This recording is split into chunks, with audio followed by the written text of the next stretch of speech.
آپ کیا سمجھتے ہیں؟ صنعت کار حکومت سے مطالبہ کر رہے ہیں کہ اگلی بارشوں میں اس طرح کے نقصانات نہ ہوں، ہر سال ہی مطالبہ کرتے نظر آتے ہیں. اب پرائیویٹ سیکٹر اور حکومت مل کر اربن فلڈنگ کا کوئی حل نکال سکتے ہیں؟ میں سمجھتا ہوں کہ اس وقت کراچی جتنا بڑا شہر بن چکا ہے، جو پھیلاؤ ہے اس کا صنعتی بھی اور ایک آبادی کے لحاظ سے بھی، تو یہ کسی ایک سیکٹر کے بس کی بات نہیں ہے.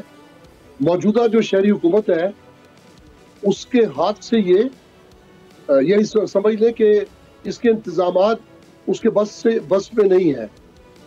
اسے انتظامی شکل میں اس کے مختلف یونٹس بنا دینے چاہیے. چلیں صوبے کا جب نام لیتے ہیں کہ کراچی کو الگ صوبہ بنا دیا جائے تو یہ بات کسی اور طرف چلی جاتی ہے. لیکن میں واضح طور پہ دیکھ رہا ہوں، کیونکہ یہ ہمیشہ کہتے ہیں جی بارش زیادہ ہونے کی وجہ سے معاملات خراب ہوئے.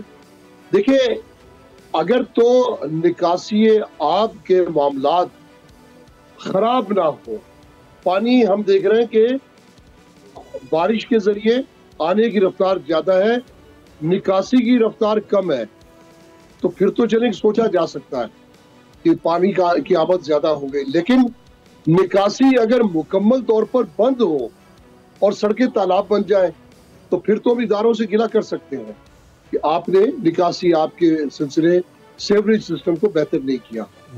تو پراپر کئی کام ابھی آپ اردو بازار میں چلے جائیں، آپ لیاقت آباد میں چلے جائیں، آپ اور سٹی ایریا کو دیکھ لیں، یہ لوگ کاروبار نہیں کر سکتے اگلے میرا خیال ہے 10-15 دن تک. تو یہ صورتحال آخر ہر برسات کے بعد ایسا ہی کیوں ہوتا ہے؟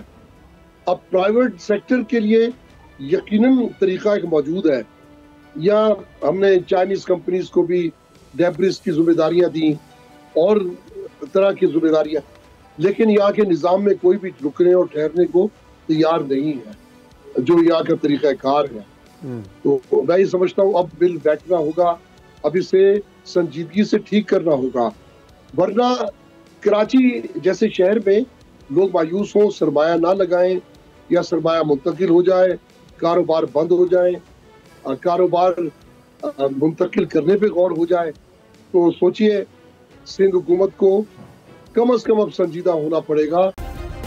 سبسکرائب کریں اور بیل دبائیں تاکہ کوئی خبر رہ نہ جائے.